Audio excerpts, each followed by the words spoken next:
8:50, gobierno de la mañana, gobierno de la Z101. Tenemos, señores, hoy invitado sumamente especial, porque hablar de los proyectos especiales de la presidencia es hablar de una serie de políticas sumamente interesantes, son abarcadoras en su suma, pero muy específicas en su sentido.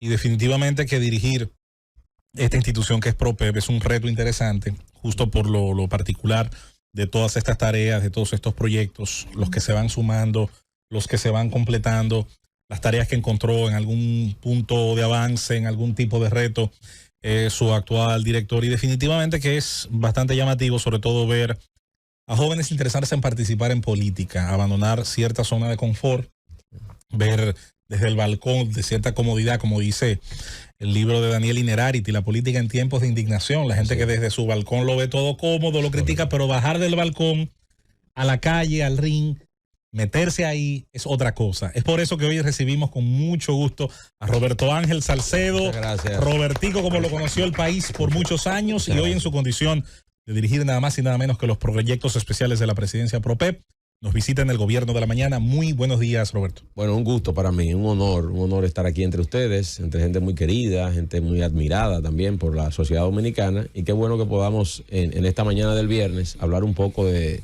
los proyectos estratégicos y especiales de la presidencia.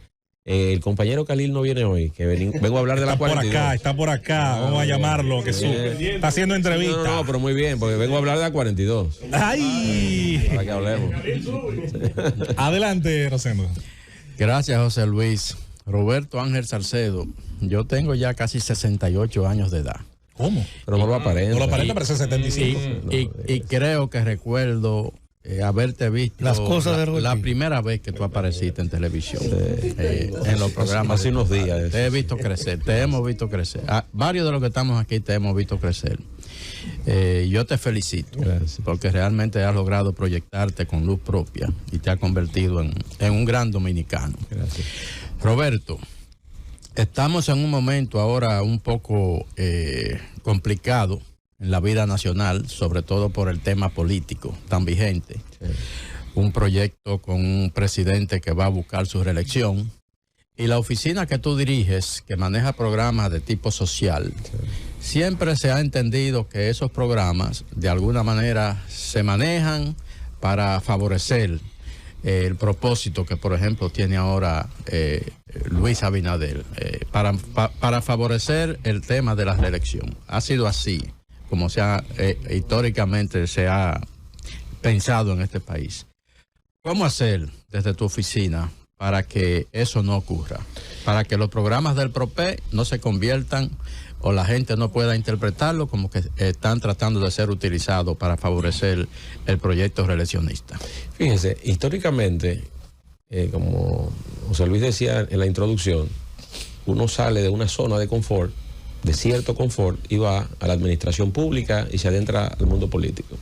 Eso hace que de una u otra manera uno tenga o haya tenido y haya construido una visión sobre las cosas, así como ustedes, aunque no tenía un programa de este corte político, pero siempre uno hacía observaciones que veían los gobiernos. Claro. Procurando que si en algún momento tenía uno la oportunidad, tratar de no replicar eso. Yo creo que Luis Abinader, desde su presidencia, desde el mismo momento que llegó al gobierno, ha tratado de variar y de cambiar muchas cosas que se habían consolidado con los años en la política dominicana.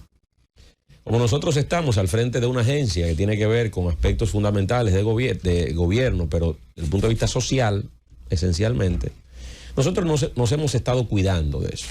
Este es un gobierno que ha tenido que atender crisis tras crisis, y lo ha hecho de manera efectiva, partiendo primero de que recibió el gobierno dominicano en medio de una pandemia. Eso había comprometido la salud del pueblo dominicano. Ustedes recordarán cómo teníamos que desarrollar las emisiones de televisión, de radio, ustedes mismos, con la precariedad que eso tenía al país, el cierre prácticamente de todo el aparato productivo nacional, y se desarrolló una acción eficiente, no solamente en mitigar los efectos del virus, sino en embarcarse en una ambiciosa campaña de vacunación que fue muy efectiva y reconocida internacionalmente. Bueno, un conflicto geopolítico, Rusia y Ucrania, también con un impacto muy sensible en la economía dominicana, y fundamentalmente en economías desarrolladas como la norteamericana, que usted le da mucho seguimiento a la política de Estados Unidos y yo también trato de ser estudioso de la política norteamericana. Pues bien, en ese sentido, ahora nos encontramos, por ejemplo, esta tarde voy a Elías Piña de nuevo. Todo el tema haitiano y del mercado binacional ha puesto al gobierno también a trabajar no solamente en un acompañamiento a esos productores que se han visto afectados, sino que hay una contraparte social. Cuando usted va a una de esas provincias del cordón fronterizo, se encuentra con que hay muchas familias que de una u otra manera asocian su quehacer productivo al mercado. O un motoconchista, o alguien que tiene un puesto en una cafetería. No necesariamente es el gran empresario, el gran comerciante, sino el propio chiripero que ha estado alrededor del mercado binacional también ha visto afectada su condición. Entonces ahí entra el brazo social del gobierno, ahí entra el acompañamiento. Se están activando en este momento bonos de emergencia, se están activando de parte nuestra no solamente el levantamiento y la identificación de los comerciantes. Cuando hablamos de una división en ese sentido, hay un grupo de compañeros del gobierno que ha estado en Dajabón, nosotros nos tocó Elías Piña, hay otro grupo que ha estado en Pedernales. Entonces, le pongo estos ejemplos porque hemos tratado área por área de ser muy institucional en eso y que el brazo solidario del gobierno y que la acción social del gobierno se manifieste por igual y que no exista el componente político involucrado, porque en un ambiente tan cargado como este, donde ya hay una definición también de muchas candidaturas, nosotros mismos ya tenemos nuestro candidato presidencial formalizado, entonces eso genera hoy en un ambiente y en un mundo hiperconectado, generaría un desborde de críticas y nosotros nos estamos cuidando de eso, tratando de ser lo más institucional posible para que la efectividad en la política social sea contundente. Roberto Ángel, saludo primero. Tú dices que este gobierno, sin embargo, ahorita, el otro día, tú entraste el 26 de enero, tu antecesor ejecutó 70% más del presupuesto que tenía y la Contraloría encontró graves irregularidades en su administración por programas.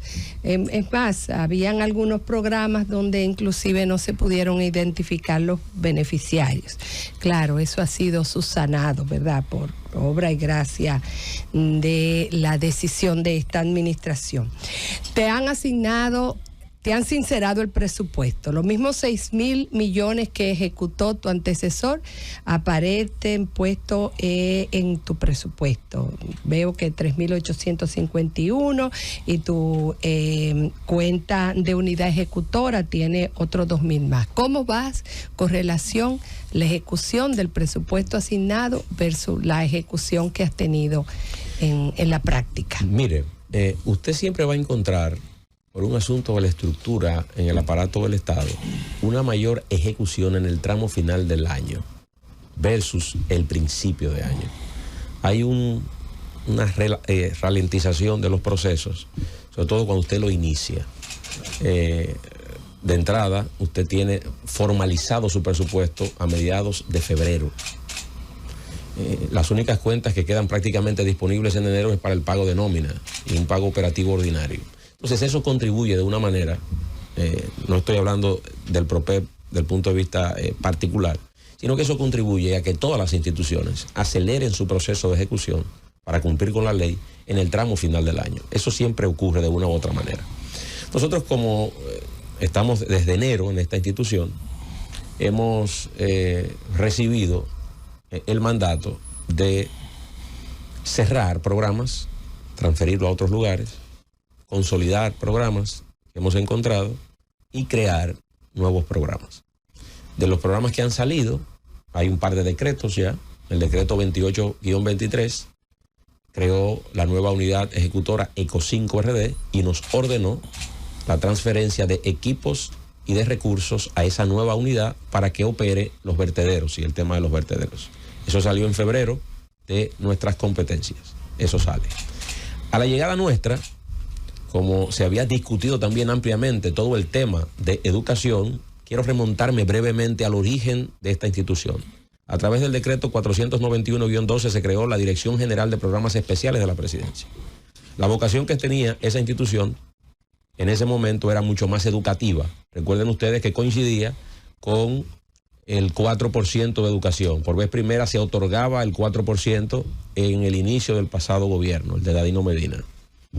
Esa unidad se creaba también para viabilizar programas educativos y que esa unidad adscrita al Ministerio de la Presidencia pudiera en ese momento también utilizar parte de los recursos del 4% para motorizar esos proyectos educativos. Conjuntamente con ese decreto se emitió el 546-12, donde se declaraba de alta prioridad nacional el plan de alfabetización. Cuando nosotros llegamos, nos encontramos con que en 2020 se modifica el decreto de origen de la Dirección de Programas Especiales de la Presidencia a través del decreto 389-20 y se transforma en lo que hoy conocemos como PROPEP, la Dirección General de Proyectos Estratégicos y Especiales de la Presidencia, pero la base seguía siendo parecida a lo que se encontró en el año, o a lo que inició en el año 2012. Como había un tiempo donde esta gestión de gobierno había estado en pandemia, en distanciamiento social, de una u otra manera se había perdido algo de efectividad con el plan de alfabetización. Esa era la justificación fundamental. Entonces, el criterio que nosotros manifestamos desde el primer momento era transferir eso donde siempre debió estar, en el Ministerio de Educación. Y nosotros hicimos un planteamiento ante el presidente de la República, con el ministro Ángel Hernández, que fue muy bien acogido por el presidente, e iniciamos, una vez llegamos al PROPEP, levantar la documentación para transferir esa documentación. Y lo que hicimos fue preparar la salida de los programas para que continuaran en el MINER. Ya se emitió un decreto hace un par de meses donde se oficializa el traslado del Quisqueya Aprende Contigo al MINER. Eso ha salido. Nosotros hemos consolidado, por ejemplo, las jornadas de inclusión social. El pasado año se hicieron 55 jornadas y nosotros vamos camino ahora a La Vega a hacer la número 123 en lo que va de año. Hemos profundizado nuestra presencia en los territorios, hemos articulado y hemos profundizado la acción social en ese sentido, la integración, buscando impactar a un número mayor de personas. Evidentemente, nosotros hemos estado haciendo grandes esfuerzos en la capacitación, porque el componente social no es darle una funda, una ración de alimentos a alguien o una medicina, aunque ese es un componente que siempre vamos a tener, que tiene un carácter urgente, pero también nos estamos enfocando en lo verdaderamente importante para nosotros, que es la capacitación. Hemos profundizado alianzas estratégicas con el ITLA, con las escuelas vocacionales, con Infotep, y con ya estamos levantando los trabajos para involucrar universidades donde nosotros, a través de la acción del gobierno, podamos lograr una mayor cantidad de ciudadanos, incorporarlos en ese sistema de formación que es tan importante para romper con el círculo de pobreza y con la exclusión social. En los actuales momentos estamos ya a la espera de la firma de una modificación del decreto, sacando los temas educativos que originalmente tenían y ya constituyéndolo en un brazo operativo de la Presidencia de la República, como hemos estado operando, pero ahora darle mayor fortaleza y mayor robustez al componente legal, que en este caso es el decreto, que le da fuerza y sentido al PROPEP. Roberto, ya, como bien tú decías en el principio de esa respuesta, Susana, estás en PROPEP desde enero, ¿verdad? El viernes pasado estuvo aquí Rubén Blay, y muchos de nosotros, lo que nos gusta a Rubén, recordamos sobre todo a Rubén por familia y familia. Así es. Así hay que recordar contigo y saludar contigo a tu papá. Muchas gracias. A don Roberto, sí, un gran capitaleño que ha aportado también fuertemente, sí, a la consolidación de mejoras importantes en la ciudad. Un abrazo a él y a tu hermano Tete. A Carlos, sí, a Tete. Sí. Ambos amigos nuestros. Sí. Entonces, sin duda que se mide la eficiencia por indicadores. Recuerdo que a la salida del buen compañero Nené Cabrera se resolvieron y se resiliaron los cuestionamientos que hubo en torno a esa parte de hallazgos que fueron aclarados oportunamente por la ley antes de salir del PROPEP y que quedaron muy claros. En cuanto a estos temas de medir la eficiencia, hay programas muy especiales que desarrolla el PROPEP, que son jornadas inclusive muy plural, que son multisectoriales, sí, que tú las has llevado durante estos 10 meses. Sí. Los indicadores de estos 10 meses tuyos, cuáles son, digamos, los números en la cantidad de jornadas, en la cantidad de gente y familias positivamente afectadas, ya pudiéramos decir, en este primer año de Roberto en el Propet? Miren, el tema de las jornadas, nosotros hemos hecho una labor primero de estructurarla para permitir que más instituciones puedan sumarse y que la articulación sea mucho más eficiente desde el punto de vista del territorio. Eso nos ha permitido también adentrarnos técnicamente para tener una información, una data mucho más precisa, porque aquí debemos dividirlo en dos. Hay beneficiarios que nosotros tenemos, como la institución que coordina, es una información global. Yo podría decir en el día de hoy que en lo que va de año, 324,000 dominicanos, para buscar una cifra redonda, se han beneficiado de estas jornadas, de 122 jornadas en todo el territorio nacional. Ahora bien, hay una división de esa cifra que corresponde a distintas instituciones que van a las jornadas. Por ejemplo, el CONAPE, que es el Consejo Nacional para la Persona Envejeciente, el CONAPE trabaja con nosotros en el levantamiento de la data para gestionar la pensión solidaria, por ejemplo. Se le da un seguimiento también a través de medicamentos, y ellos tienen una serie de acciones que desarrollan en el territorio con los adultos mayores. Ellos conservan su data con mucho más detalle, aunque nosotros dominamos eso, pero cada institución procura también presentarle sus reportes al presidente, aunque nosotros lo hacemos de manera integral, pero también ese es un valor adicional. El Servicio Nacional de Salud, por ejemplo, se acaban de cumplir, y yo tuve el honor de participar esta semana en el segundo aniversario del programa Uniendo Voluntades. Ese programa se ha asociado también a las jornadas de inclusión social y van con nosotros a los territorios. Ellos también conservan su propia información en ese sentido. Lo propio puedo decir del SENASA. Hemos ido perfeccionando todo el concepto, porque antes la gente iba a una jornada, se anotaba en un listado para tener, por ejemplo, el carnet del subsidiado, del seguro subsidiado, y entonces tenía que esperar 2 o 3 días. Ahora ya hemos profundizado que en el mismo territorio la gente va, se anota y se le imprime en la propia jornada el carnet del subsidiado. Entonces ya nosotros hacemos entrega de los carnets en el lugar donde nosotros desarrollamos esta jornada. Después que concluya mi participación aquí, me traslado al municipio de La Vega con el honorable alcalde Kelvin Cruz y con la gobernadora a una jornada de inclusión social en el municipio de La Vega. Honorable y eficiente. Y eficiente, sí, mi querido Kelvin. Entonces, eso nos permite tener... Yo lo sé, mi querida amiga iluminada, un saludo.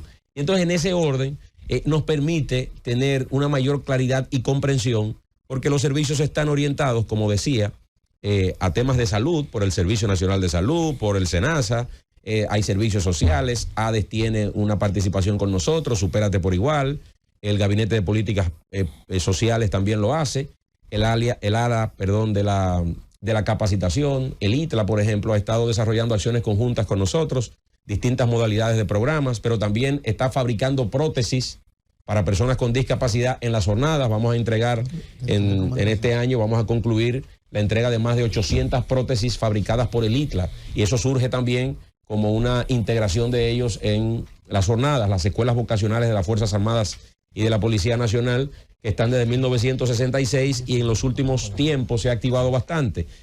Participé en dos ciclos, he participado en 2 ciclos formativos de las escuelas vocacionales, el primero con 3.700 estudiantes, el segundo con 3.600, y se siente también una integración en todo el territorio nacional a través de esa modalidad. A modo de conclusión, hemos estado integrando muchas instituciones y teniendo información valiosa también para mejorar procesos. El que va, en qué tiempo puede recibir el servicio que va a buscar, dónde podemos orientarle, porque estamos hablando de que son 17, 18 instituciones que llegamos juntas y llegamos coordinadas a un territorio buscando impactar todas las edades. Saludar también la presencia de Laura Ramírez Bisonó, subdirectora del PROPET y además ex candidata a diputado de la capital, y de Bárbaro Batista, director de comunicaciones del PROPET. El gran Bárbaro. Roberto, en primer lugar, de verdad, saludarte, la presencia tuya acá, y quiero que me le haga extensivo un abrazo a don Roberto. Sí, así será, Felipe, así será. Tenemos mucho afecto y cariño así es, a tu familia. Mira, sí. Por lo que nos está explicando esa jornada, lo que son una articulación interinstitucional. Así es. Y distintas instituciones van a ofrecer servicios como un programa de inclusión social que coordina el PROPEC. Ahora, el PROPEC es una especie como de un equipo de acción rápida para los intereses particulares del presidente cuando se presenta una emergencia determinada. De repente lluvia, de repente esto, necesitamos resolver esto. Y no es el mismo procedimiento del PROPEC con otras instituciones cuando hay que articular ese tipo de emergencia. Ha hablado que hay varios programas que han salido del PROPEC, sí. El tema de educación y el tema de los vertederos, que yo saludo esa iniciativa, de verdad que sí. Porque ahí había demasiado macos y cacatas, sobre todo con el tema de los vertederos. Ahora, ¿cuáles son los programas directos que tiene el PROPEC? Y ese tipo de programas, ¿cómo han impactado directamente en la sociedad dominicana? Los programas que está manejando directamente el PROPEC, más que la articulación de la interinstitucional de las jornadas. Mire, nosotros estamos ahora dándole seguimiento a un componente que se nos presenta en los territorios. Y todo al final redunda en que tenemos que articularnos. Esta entidad, conjuntamente con la gestión presidencial, ha venido atendiendo a iniciativas presidenciales. Nosotros operando y la gestión presidencial supervisando a nivel de todo el territorio nacional.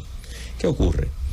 Nosotros vamos, y le pongo el punto de inicio, pero déjenme irme a quizá las zonas de mayor vulnerabilidad. Nosotros hemos estado operando, aunque lo hacemos en todo el territorio nacional, pero a la hora de desarrollar proyectos de manera puntual y específica, hay una serie de factores que tenemos que reunir para descender a los territorios.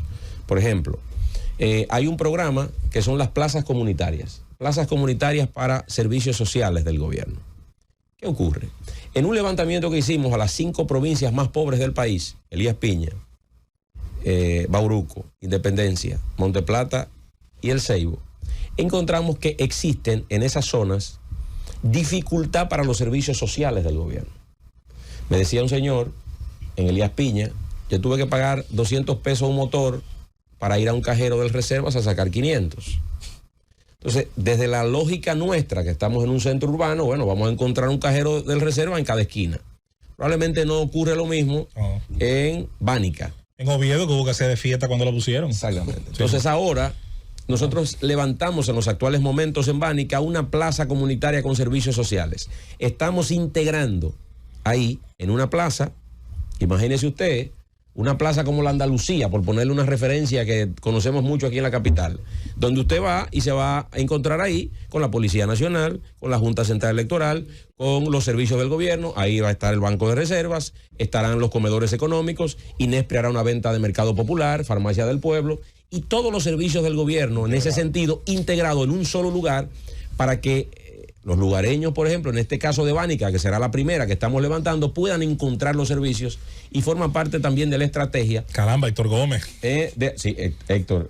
Lo lograste. Sí, así es. Así es que me habla mucho de Bánica y entonces tengo contacto con él cada vez que voy por la zona.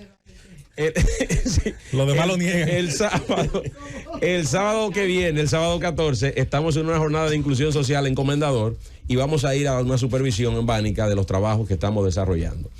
Por ejemplo, también, ¿qué surge en las jornadas? Bueno, yo tengo una situación, se me quema la casa, ocurre un hecho de manera puntual.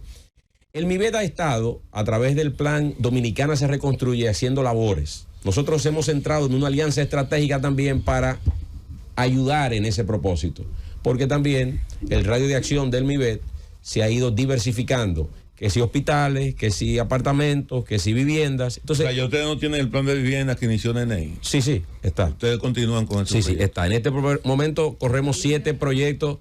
No, el Familia Feliz es del Ministerio de la Presidencia. Esos programas que tienen una vocación mucho más social, nosotros lo hemos definido como un centro habitacional comunitario. Estamos generando acciones alrededor de pequeñas comunidades que puedan ser autosostenibles. Nosotros en este momento corremos 2 proyectos en San Cristóbal, un proyecto en Barahona, un proyecto en Montecristi y en los próximos meses se inicia un proyecto de 50 viviendas en El Ceibo y en San Pedro de Macorís. Nosotros seguimos en ese proceso. Ahora nos abocamos a la 42. Hemos procurado en todos estos meses hacer una articulación con distintos sectores sociales, incluyendo sociólogos, incluyendo todos los que hacen vida en la 42, artistas desde el punto de vista cultural, para generar un primer modelo de intervención en la 42. Visitamos hace unos meses el gran referente internacional que está en Miami, que es Wynwood. Wynwood creó el modelo que se ha replicado con mucho éxito en Colombia, que se ha replicado con éxito en Brasil, y sostuvimos encuentros con ellos, tanto con los creadores y los desarrolladores de Wynwood, como también el creador y desarrollador del Miami District. En ambos casos, sobre todo el primero, el de Wynwood, tenía características muy similares a la 42 por el nivel de inseguridad. Según los informes, a partir de las 3, 4 de la tarde ya no se podía acceder al lugar. En principio, la intervención se hizo de manera tímida, como nosotros pretendemos hacerlo, un piloto, primero para evidenciar el nivel de transformación que podemos lograr.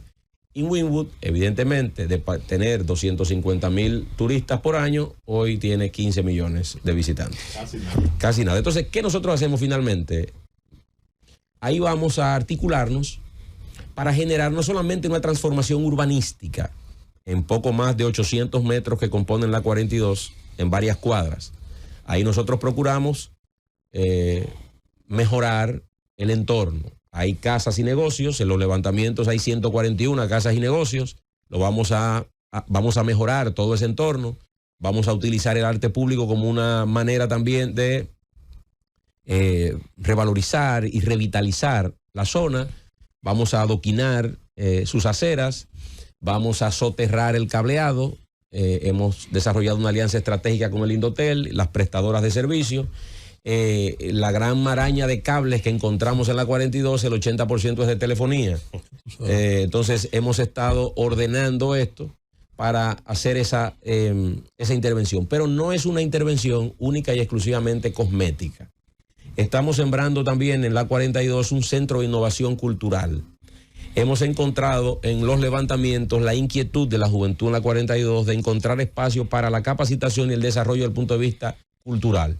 Eso nos va a permitir entonces asociar la cultura con los elementos tecnológicos de hoy día.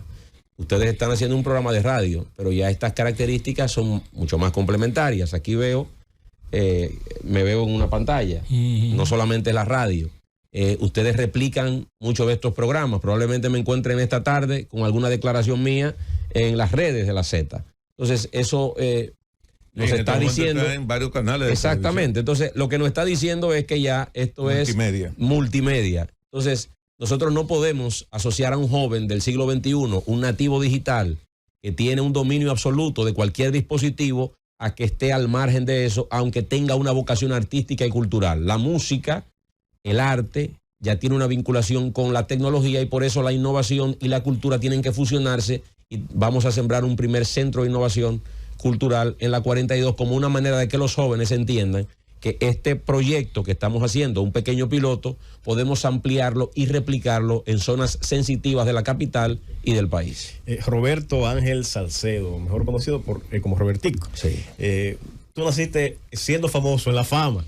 Y quien nos recuerda las cosas de Robertico, yo creo que todos lo por ahí debes hasta saturarte. La famosa chiva. Claro. El chivo, sí. El famoso chivo. El famoso chivo que... Sí, todo eso. Pero hace unos días de eso, a ver. Pero no te ha quedado ahí. TBT. Te has convertido en una figura pública relevante, un empresario exitoso, y muchos se preguntan, bueno, un hombre de la fama colectiva, del aprecio de todos, por sus películas, por su trayectoria profesional, por su programa de tantos años de televisión, dejar esa tranquilidad, ese afecto de todos por el afecto parcial de un partido político.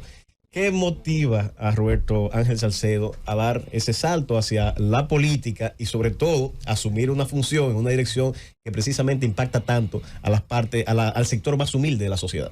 Bueno, verdaderamente uno se pasa la vida analizando las cosas desde afuera. Y siempre cuando usted lo analiza desde afuera, lo analiza en un ambiente mucho más cómodo, entendiendo que las ideas son simples y son básicas para la solución de problemas complejos, y no es así. Entonces, yo creo que también, de una u otra manera, ver a mi padre envuelto en la actividad política, hizo su paso por la alcaldía, fue un paso importante, ha dejado evidentemente un trabajo gratamente recordado por la mayoría de la municipalidad en el Distrito Nacional.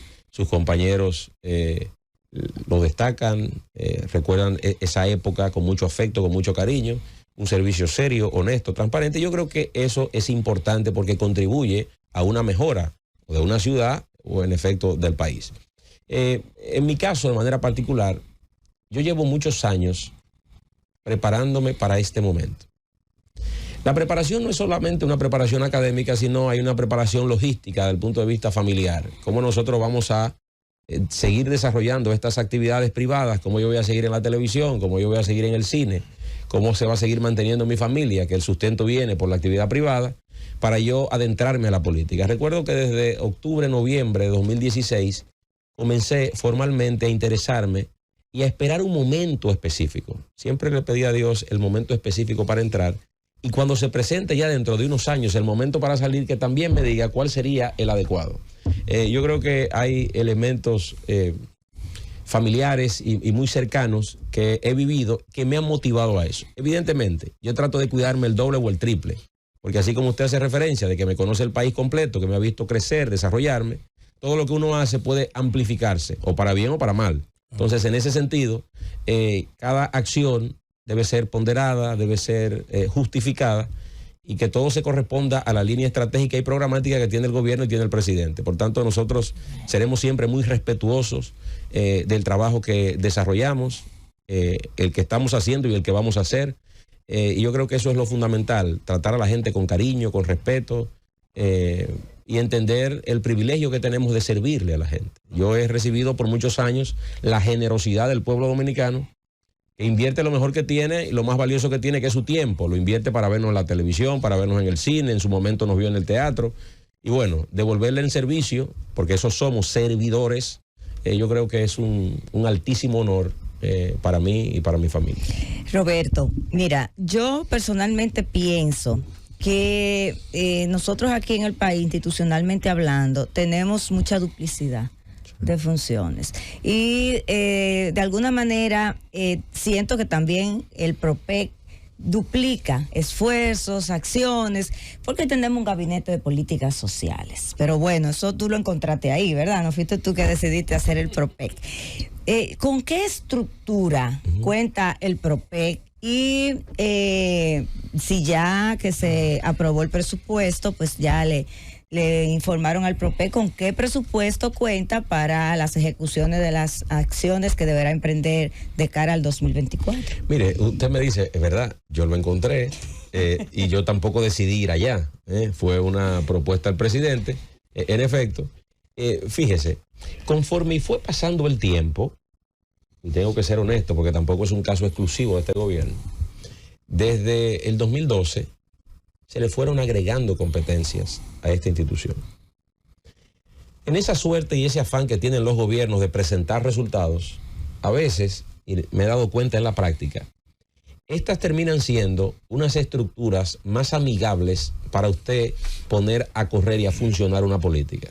A veces usted se adentra en un ministerio, y no es que el ministro no quiera o la ministra, pero hay un componente burocrático a nivel del ministerio que en unidades como las nuestras se simplifica un poco más. Entonces, a través de esa demanda social que es permanente, nosotros, y lo hemos podido constatar, lo hemos podido evidenciar, nosotros tenemos quizás mayor capacidad para fluir en el territorio. Y le voy a poner un ejemplo. Desde hace unos meses se viene trabajando en la apertura de centros culturales para los dominicanos en el exterior. ¿Qué hemos tenido que hacer nosotros? Como representantes de la Presidencia de la República, coordinar al Ministerio de Cultura y al INDEX para echar a andar eso. Ahí lo que estamos haciendo es una especie de triangulación, pero el objetivo fundamental es que eso lo podamos hacer en el menor tiempo posible. Entonces, logísticamente, si se van a transferir unos fondos, entonces ya no se puede hacer directamente por cultura, se tiene que hacer entonces por la Presidencia de la República. O sea, hay una serie de elementos y que está en la estructura de los gobiernos, en la estructura del Estado, que a veces complejiza el resultado, y por eso a veces usted siente que determinada institución no es todo lo eficiente que quisiera. Probablemente no es una responsabilidad directa de quien encabeza la institución, sino que la propia operación del Estado y del gobierno ralentiza esos procesos. Entonces, nosotros, para tratar de no solapar las funciones, hemos estado interactuando como una coordinadora también. Venga, vamos a hacerlo. Vamos a generar, no quitándole ni competencias a nadie, ni quitándole protagonismo en modo alguno. Le pongo ese ejemplo de esos centros culturales porque nosotros estamos haciendo la primera inversión. Lo dejamos establecido, pero perfecto. Cultura sigue operando y el INDEX va a darle mantenimiento y sostenibilidad económica a eso, que forma parte de su operación frente a los dominicanos en el exterior. Pongo ese ejemplo como una manera de que tenemos que viabilizar cosas, porque también las demandas son crecientes, son permanentes, y tenemos que internamente buscar la manera de dar respuesta a eso. Roberto, el presupuesto va bien. Vamos a esperar que el Congreso lo promulgue y que nosotros podamos entonces oficializar. Siempre hace falta, pero entonces a eso voy. Como esto depende de la Presidencia de la República, surgen necesidades y surgen procesos, y como estamos en la misma unidad, es mucho más fácil, por ejemplo, al Ministerio de la Presidencia o al propio Presidente de la República hacer las transferencias de rigor para nosotros poder accionar en los territorios como un brazo operativo de este cuerpo presidencial. Roberto, te felicito por ya la primicia a profundidad que das aquí en el Gobierno de la Mañana, de la intervención ya hasta psicológica. Me imagino que también financiamientos en la 42. Así es. Que es un lugar que surgió de hacer videos y testeos en la pandemia, que hoy es lamentablemente un punto turístico negativo, de gente que no son de ahí, que van a otras cosas por ahí, a nivel de lúdico. 42 puntos ahí, no precisamente turísticos. Son de las primeras intervenciones, ¿verdad? De las primeras intervenciones que se están dando ya, que no es de la noche a la mañana, en ese punto de la 42. Si tiene otras fechas por ahí también que las diga de primicia, la Z101. Otras fechas por ahí fatales que vienen de esa intervención. Bueno, no, en los próximos días estaremos formalizando nuestra intervención. Bueno, la intervención está en este momento, lo que pasa es que está en fase de articulación. Cuando me refiero a la intervención formal, ya es la obra que pretendemos hacer. Y yo abrigo la esperanza que en los próximos meses nosotros podamos hacer una Z desde la 42. El gobierno de la mañana desde la 42. Desde la 42. Tengo guardado mi tenis Jordan. Como tiene que ser. Una caja de Gillette. Eso. Tengo guardado mi tenis Jordan y mi gorra pico chato. El tema que tengo es político.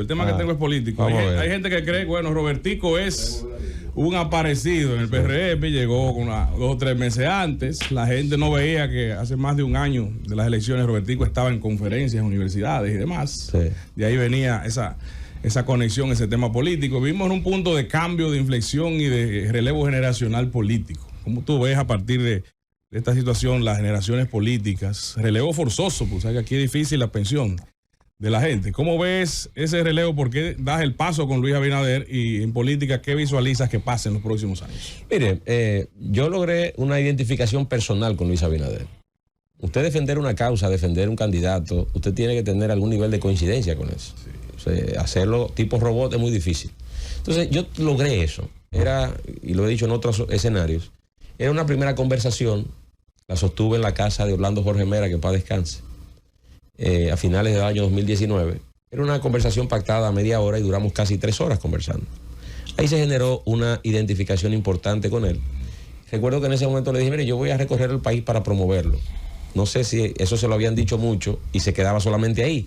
Yo literalmente pude recorrer el país en la campaña en unos 50 días, 30 provincias y más de 100 municipios promoviendo el proyecto de Luis Abinader en el 2020. Entonces, partiendo de esa realidad, nosotros hemos generado ese nivel de vinculación con él, hemos ido construyendo y estrechando el vínculo afectivo, personal con el presidente Luis Abinader, hasta convertirnos en un colaborador de su gobierno, y estamos en estas funciones. Lo propio en el partido, en ese proceso de remozamiento del partido, de renovación del partido, entramos a la dirección ejecutiva a los fines del PLDismo es el comité político, Felipe y Susana. ¿Y por qué señala así a Felipe? No, porque el equivalente. Porque el equivalente. Sí, es así.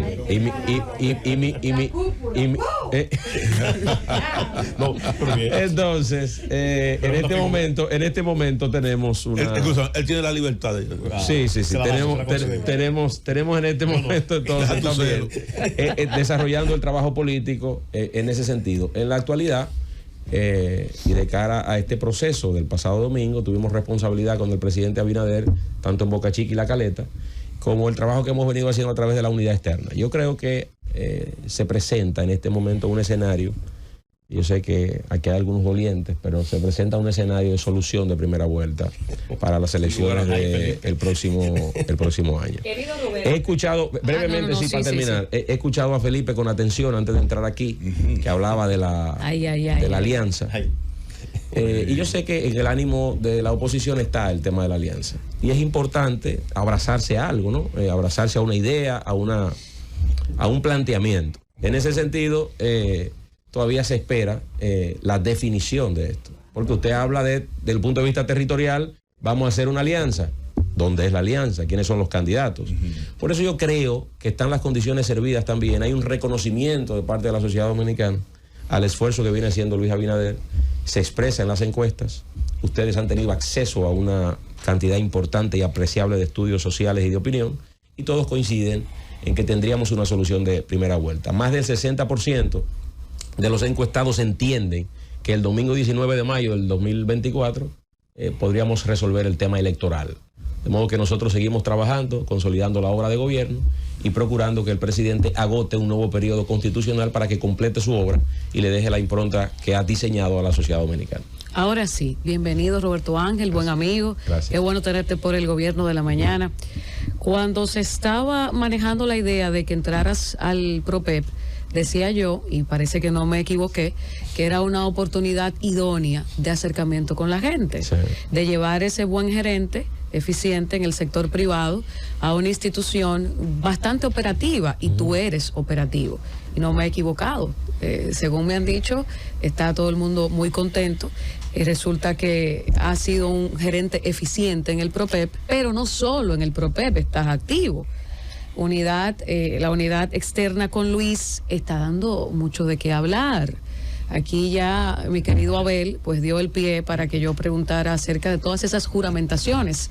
¿Hay una fijación de Roberto Ángel por los PLDistas? Porque eso es juramentando PLDistas, juramentando PLDistas. Eso es una locura, Roberto Ángel. Mire, nosotros desde el mes de finales de julio hasta la fecha hemos desarrollado 19 juramentaciones. Casi nada. ¿Qué ocurre? Pero ahí hemos juramentado también gente que ha venido del PRD. Por ejemplo, en el municipio de Pedro Brán, nosotros acabamos de juramentar a el presidente de la sala capitular, el regidor Wendy, le dicen así. Wendy es el presidente de la sala capitular del ayuntamiento de Pedro Brán y venía del PRD. No ha venido del Partido de la Liberación Dominicana ni de la Fuerza del Pueblo. Hemos en efecto. Muchos líderes del PLD sí, que ha juramentado, mi amigo. ¿Qué ocurre? Lo que pasa es que también se da una especie de efecto contagio. Nosotros juramentamos en el mes de agosto a José Valdés. José Valdés fue el gobernador en el pasado periodo de gobierno de Valverde. Bueno, ya se produjo eso, pero entonces después juramentamos a la exgobernadora de Dajabón. Entonces ya la línea se monta en lo propio. Hemos hecho también juramentaciones en Montecristi. Entonces eso ocurre. Fernando Sánchez se acaba de juramentar con nosotros para manejar la coordinación de la unidad en el Distrito Nacional. El PLDismo sabe quién es Fernando Sánchez. Entonces eso va generando también internamente una suerte de contagio también en otras personas que se motivan a esto. Luis René Canaán llegó al PRM, pero toda la estructura que ha nucleado Luis René en Hermanas Mirabal la hemos estado trabajando juntos a través de la unidad. Entonces hemos hecho ya 2 juramentaciones con Luis René, la primera con 56 presidentes de comité de base del PLD y la segunda con 47 en un lapso relativamente corto. Por tanto, eso viene dándose. Nosotros vamos a continuar. Mañana tenemos una juramentación en San Luis. Más gente. Y entonces vamos a seguir. ¿Son del PLD esos que van a juramentar? Excúsame, Felipe, pero sí. Roberto, Miembro del Comité Central. Roberto, una pregunta con respecto a tu proveniencia de los medios de comunicación. Sí. En el mundo entero hay todo un señalamiento a los políticos que provienen del mundo del entretenimiento. Sí. Eso va desde un actor como Ronald Reagan, pasando a un actor de televisión como Zelensky, llegando a Beppe Grillo en Italia. Hemos tenido de todo. En República Dominicana. Bueno, vamos a tropicalizarlo un poco más. Sí. Guatemala tuvo a Jimmy Morales. A Jimmy Morales, no lo quería mencionar. Bueno, pero está bien. Pero lo que pasa es que una cosa es ya su desarrollo en la presidencia. Pero viene de ahí, eso es así. Y en el caso de República, en el caso, fue el primero que mencioné. Fue el primero que mencioné a Zelensky. Comencé por ahí.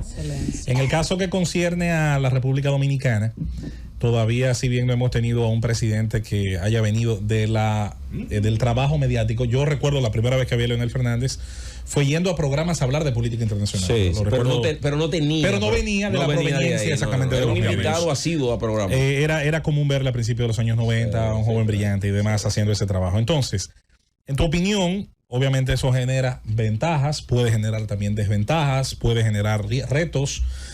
¿Cuál es tu opinión con respecto a tu carrera? ¿Dónde te quieres ver dentro de unos años? Veremos a Roberto no solamente en funciones decretadas por el Poder Ejecutivo, sino, ¿por qué no arriesgándose a medirse por el voto popular en una posición de elección? ¿Qué te parece? Mira, cuando se habla de la política, la gente se va automáticamente a lo electoral.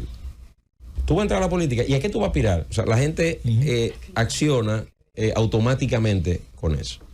Y usted tiene muchas formas de aportar y estar en la actividad política. En este momento yo estoy promoviendo a Luis Abinader, promoviendo un nuevo periodo de gobierno del presidente. He estado con responsabilidades políticas desde la dirección ejecutiva del partido y yo estoy 24/7 en el activismo político y en la administración pública y todo lo demás. Llegado el momento, que no sé cuándo sería ese momento, las circunstancias habrían de determinarlo. Yo lo que no puedo venir aquí, José Luis, a decir sí o a decir no, para que mañana cuando ocurra lo contrario, los videos, y me saquen eso. Ya. Yo siempre lo dejaré abierto, porque somos hijos siempre de las circunstancias. Como decían los revolucionarios, cuando se den las condiciones objetivas y subjetivas. Bueno, y ahí podríamos ver. Pero verdaderamente, todo, como en la vida, tiene pros y contras. El hecho de yo poder desarrollar estas responsabilidades frente al PROPEP y llegar a cualquier punto del territorio nacional y que la gente me reciba con cariño, eso evidentemente en política tiene un gran valor. Eso cuesta mucho dinero y tiempo. Sobre todo las doñas. Y tengo eso ahorrado. ¿Tú te acuerdas de la ficha de Corporán en el 90? Yo sé que Rosendo se acuerda.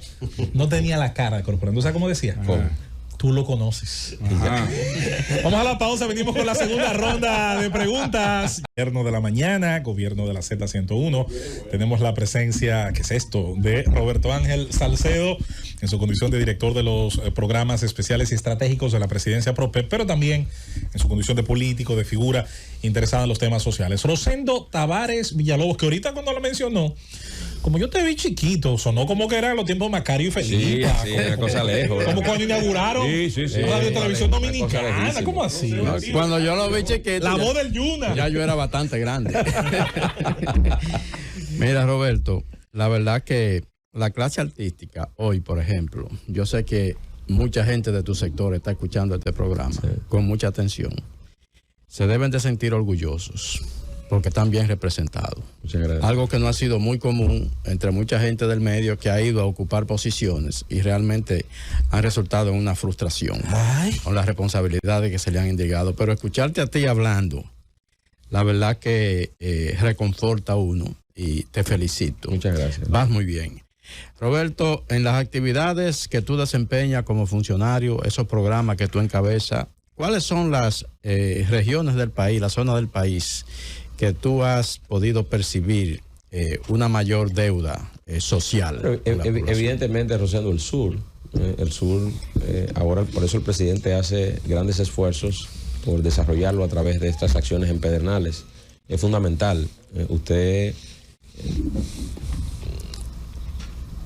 ubica toda esa región como la de más dificultad. Ahí usted va a encontrar la necesidad de elementos extremadamente básicos que usted desde aquí, desde la capital de la República, podría dar como válidos y entendidos de que todo el mundo lo tiene. Y no me refiero ni siquiera a elementos tecnológicos como un tema de conectividad, ni siquiera me refiero a eso. Me refiero a elementos básicos de usted no tener a veces agua, no tener un baño, por ejemplo, donde usted hacer sus necesidades, o en algún momento el tema del tendido eléctrico. Elementos básicos, digo, que históricamente esa es una región del país que se ha venido marginando. Hay una migración importante de gente del sur a otros puntos del país, a los centros urbanos. Hay mucha gente del sur radicada, por ejemplo, en el este, que ha estado contribuyendo con su esfuerzo, con su trabajo, a esa explosión desde el punto de vista social y económico que representa el este del país, sobre todo la zona turística. Entonces, ¿qué se busca con proyectos como el de Pedernales? Atraer no solamente inversión, sino que las personas, exactamente, el recurso humano no se vaya, vamos a fijarlo. Nosotros tenemos parte de nuestros programas para complementar socialmente las inversiones que el gobierno está haciendo. Voy a poner un ejemplo. Nosotros tenemos un proyecto para el próximo año de un centro habitacional comunitario de 150 viviendas en Pedernales. ¿Por qué?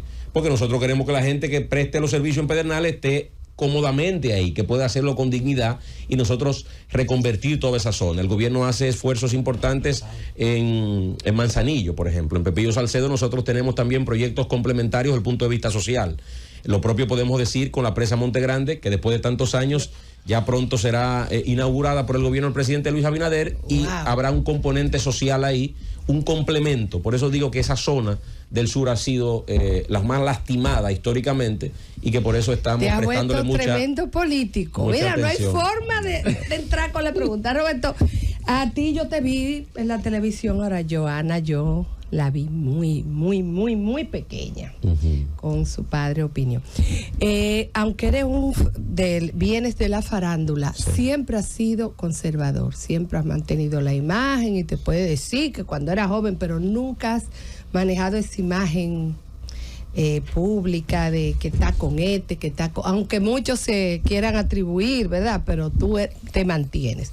¿Qué tan importante es para ti la imagen de un político, un hombre casado con sus hijos, contrario a esta como se ha vuelto la farándula, que tú sí puedes ver el punto de inflexión es notorio, y en la política también? Antes aunque siempre se ha manejado Bastey, pero había otro tipo de cosas. Ahora parece ser que hay desde la política, desde el gobierno, y es tu caso también, eso de una familia creada con su esposo, con sus hijos. Mire, Susana, oye, bien, no es exclusivo de la República Dominicana. Yo creo que eso va en todo el mundo. Hay una apertura de las sociedades, ese proceso de franca evolución de las cosas permite que nosotros veamos muchos contrastes. Quizás lo que nosotros entendemos que es valioso, que es importante, que es fundamental mantener, como el equilibrio, la estabilidad, la imagen, y vemos otro extremo de gente con un comportamiento errático a nuestros ojos. Probablemente para un grupo de gente que consume o un tipo de música o un tipo de vida como el que se lleva, bueno, eso es normal y eso es importante. Entonces yo creo que esta apertura que tenemos también, este acceso a información, hay una cantidad ilimitada de información que está al servicio de la humanidad. Usted hace uso de ella y a veces no es el mejor uso el que usted hace. Usted tiene ahora una apertura mediática, usted tiene ventanas para reproducir contenido de manera instantánea. Todo lo que ocurre en cualquier parte del mundo puede tener una implicación local como puede tener una implicación global. Por tanto, todo este esfuerzo que hacemos por nosotros proyectar, que no es más que nuestra personalidad, yo creo que es importante, porque siempre, aunque vamos a encontrar gente en cualquier ámbito, con una actitud mucho más soez, mucho más descompuesta, siempre vamos a encontrar gente que apela a la formación, que apela al respeto, que apela a la responsabilidad, a la dignidad, al trato consecuente. Usted lo va a encontrar en todo. La política evidentemente no escapa a esa realidad. Usted va encontrando una cantidad de personajes, de gente que se suma a la política, que probablemente hace 10, 15 años usted soñó que determinados personajes iban a estar gravitando en la actividad política. Pero creo que es un reflejo de la sociedad y no solamente de la sociedad dominicana. Repito, a escala mundial vamos viendo cómo se van descomponiendo todos los procesos sociales, políticos y económicos, y no vamos a ser nosotros la excepción. Yo recuerdo que la película Miami Vice, la filmaron ahí en la 42. Así es, hay una parte. En el mercado. En el mercado. Sí. En el año 2006. Claro. Fue una de las primeras películas aquí en presencia de mi querido José Luis, que se hizo con el formato HD. Fue de las primeras películas que ya no se filmó con la cinta. Cuando trajeron esas cámaras aquí, eso fue una locura. No eran las cintas, no eran 35 milímetros o el 70 milímetros, sino eran las primeras cámaras ya de alta definición. Y Miami Vice, aquí en la República Dominicana, fue una de las primeras películas con esa tecnología que se ha ido profundizando y se ha ido mejorando en este tiempo. Y esa tuvo como escenario la 42, pero reflejando City Solero. Sí. O sea, el reflejo que había ahí era de una transacción en Haití. De una transacción en Haití.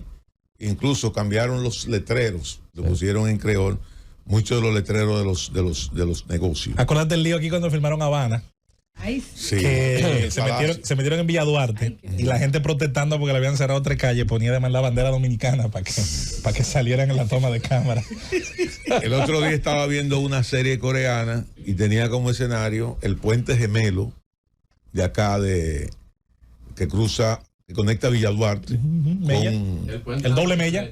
No puede decir de la bicicleta porque es un puente gemelo. No, pero el Mella. con el puente de la bicicleta. Sí, eso no hay forma. Que realmente puente Ramón Matías Mella, doble puente. Pero imagínese usted, o sea, usted comenzarle a decir a la gente, mire que esto no es la bicicleta ya.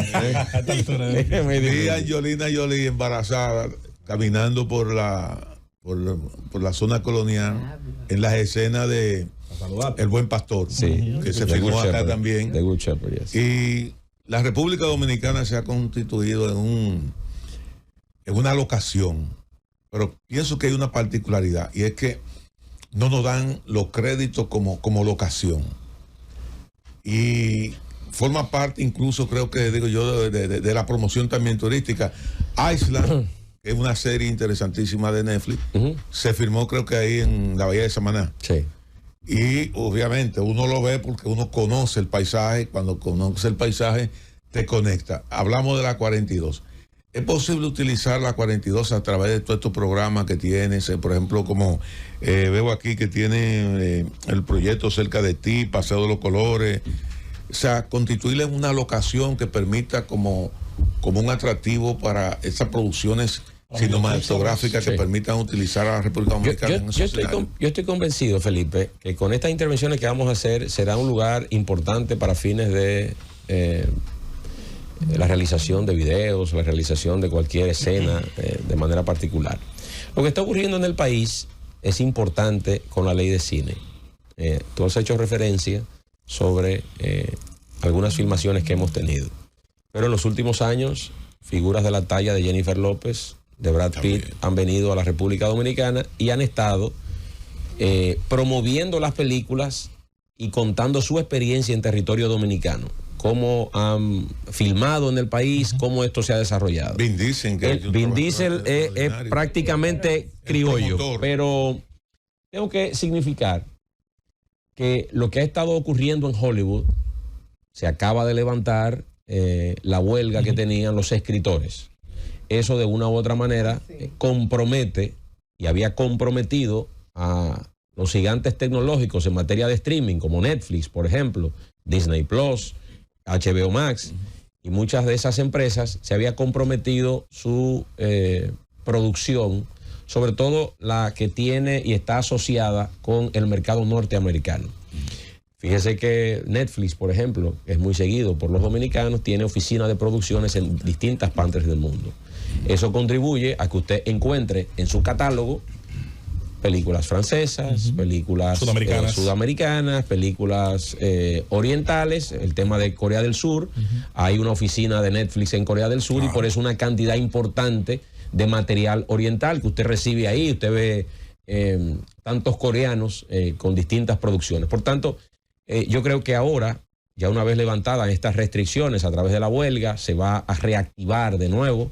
El mercado dominicano será un referente importante como destino fílmico que se ha estado profundizando, y en los próximos meses vendrán nuevos proyectos cinematográficos y debemos condicionar, preparar la 42 para que siga siendo un atractivo no solamente para los artistas urbanos que han venido a grabar en las condiciones deplorables en que se encuentra, sino que a través de la transformación que pretendemos desde el gobierno del presidente Abinader, otros artistas y productores de cine también lo incluyan dentro de sus locaciones. Como productor cinematográfico, incluso a mí mismo, como productor cinematográfico que eres, la perspectiva de la industria del cine, partiendo de lo que ha dicho con estos streaming, por ejemplo, el caso de Netflix, la cantidad de series que podrían. Bueno, ya nosotros tenemos ya un par de producciones locales que están en Netflix. Están Qué León y Qué León 2. Fueron unas comedias que se hicieron con Raymond Miguel y el artista urbano Ozuna. Carpinteros estuvo en Netflix, creo. Carpinteros creo que Carpinteros estuvo en HBO Max. En Netflix están esas dos películas dominicanas. Yo creo que el nivel de apertura que tenemos ya y el nivel de referencia es importante desde el punto de vista latinoamericano. El futuro del cine yo creo que se va a consolidar con el tiempo. Las producciones seguirán llegando. También el artista dominicano, el que está vinculado al cine, también ha ido mejorando su puesta en pantalla. Debemos convenir en eso. Si usted toma una película de hace 10 años y ve una de hoy, se dará cuenta de que hay un avance muy significativo, y por eso nosotros auguramos un gran éxito a la industria cinematográfica en el país. Roberto, en ese mismo orden te quería preguntar. Yo siento que la producción dominicana como que ha bajado un poco. Entonces, bueno, tenemos grandes expectativas con la ley de cine para venir aquí a hacer producciones extranjeras en nuestro territorio. Pero, ¿qué pasa con la producción local? Mire, ¿qué es lo que ha pasado? Porque no vemos, antes casi anualmente veíamos una producción. No. Ahora hay. ¿Qué ocurre? La pandemia, de una u otra manera, ha redirigido de una u otra forma la relación entre el producto cinematográfico y el consumidor. Usted tiene en este momento ahora una proliferación de streaming.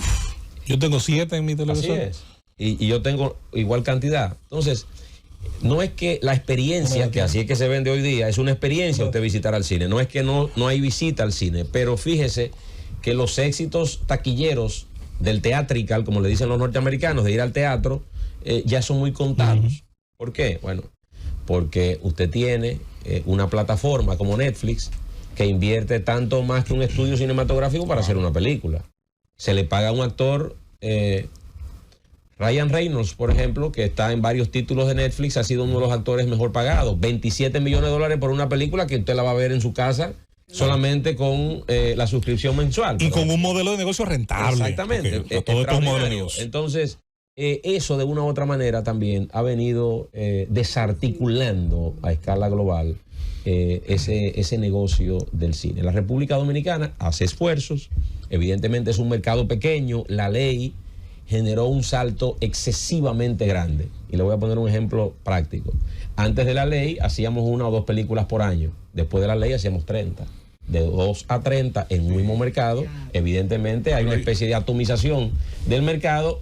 Y todo lo que llega es como la música. Lo que pasa es que la gente, no se da cuenta. ¿Cuántas canciones diarias salen? ¿Y cuántas se pegan? Exacto. Es lo mismo con las películas. Ahí mismo, Roberto, la televisión dominicana, precisamente, Roberto, también está siendo víctima. Bueno, había la telebasura antes, parece que se ha trasladado al YouTube. Pero entonces está desplazando la televisión tradicional abierta, UHF tradicionales. ¿Tú entiendes que ya tiene fecha de caducidad, así como se le ha puesto al periódico impreso? La televisión tradicional con estas streaming, pero con el YouTube. Mire, nosotros lo que debemos hacer y procurar es generar los espacios para que exista alguna protección a la televisión abierta. Eso ocurre en muchas sociedades desarrolladas por lo siguiente. Yo voy a explicarlo brevemente aquí. Hay un círculo vicioso que tenemos que romper y solamente una inyección económica lo rompe. Usted tiene una inversión publicitaria de 100 pesos. tiene una proliferación de medios para aplicar esos 100 pesos de inversión. Como usted me ha bajado a mí la inversión, consecuentemente, para hacer mi programa rentable, yo tengo que bajar la calidad. Al bajar la calidad, bajo el rating. Si bajo el rating, usted no se muestra interesado en colocar publicidad, y ese círculo lo que lleva es a la desaparición de lo que nosotros tenemos. Por tanto, debe el Estado, eso lo hemos planteado en algún momento, evidentemente yo he estado un poco al margen ya de esa situación en mi rol ahora, pero recuerdo que desde el año 2008, con el extinto Freddy Veras Goico, Ademprotel y otros amigos vinculados a la televisión, planteamos el hecho de que había que buscar la alternativa para promover la cultura dominicana. No podemos promover la cultura dominicana desde Netflix. Tenemos que promoverla desde la televisión local, desde la televisión nacional, de la televisión provincial. Si hay elementos importantes a destacar en una determinada provincia, en Moca, por ejemplo, lo de Moca, nosotros tenemos que fortalecerlo. La cultura mocana tenemos que fortalecerla, pero no la vamos a poder hacer a través de Amazon Prime, por ejemplo. Es más difícil. Entonces nosotros tenemos que trabajar orientado a que la televisión de La Vega, de Moca, de San Pedro, de la capital y de todo el país pueda tener mayor inversión, mayor capacidad, para que sea rentable no solamente al mercado local, sino pueda colocarse en competencia en el mercado internacional, teniendo los apoyos necesarios, elevando la calidad y logrando un mayor impacto. Cuando yo sea gobierno, tú vas a ser mi ministro de Cultura. Excelente. Ay, caramba, ya aquí se está decretando. Ya yo vi que tú no vas a ocupar ese cargo, ¿no? Vamos, Iluminada, por favor. Yo no sé cómo yo voy a recuperarme después. Vamos, que el tiempo se va. Roberto, ¿qué ha sido más difícil? ¿Sacar adelante las películas o estar en ProPEP? Bueno, todo tiene su complejidad, Iluminada. Todo tiene su complejidad. No solamente las películas tienen lo suyo. Usted tener la pantalla en blanco y ver luego la película proyectada es un trayecto de un año y medio, dependiendo de la naturaleza. Películas taquilleras, exitosas. Sí, exitosas, pero hacer desde, una película cualquiera lo hace. pero desde ahí hasta, desde el punto A a la Z, es eso. Evidentemente, usted se va a encontrar con una serie de situaciones todos los días en las instituciones y en el país. Le pasa a usted en sus casas. Usted se levanta un día y se quemó el bombillo. Se dañó la nevera, se dañó la estufa, se dañó el microondas. Choca el vehículo. Algo pasa. Y usted tiene que estar permanentemente cuidando los detalles. En el gobierno y en el país ocurre lo propio. Usted se levanta y probablemente en su agenda no estaba que iba a llover más de la cuenta y que eso va a generar una situación calamitosa, una situación de emergencia que va a contribuir de una u otra manera a que tengamos que desplegar una acción que no estaba del todo pautada y del todo concebida. Entonces, eso genera también una dinámica permanente de estar en los territorios, de ver qué cosas podemos atencionar. Hay otras que podemos darle una planificación mayor. En efecto, nosotros tratamos de planificar. Desde ahora, por ejemplo, tenemos toda la acción que vamos a desarrollar en la Navidad.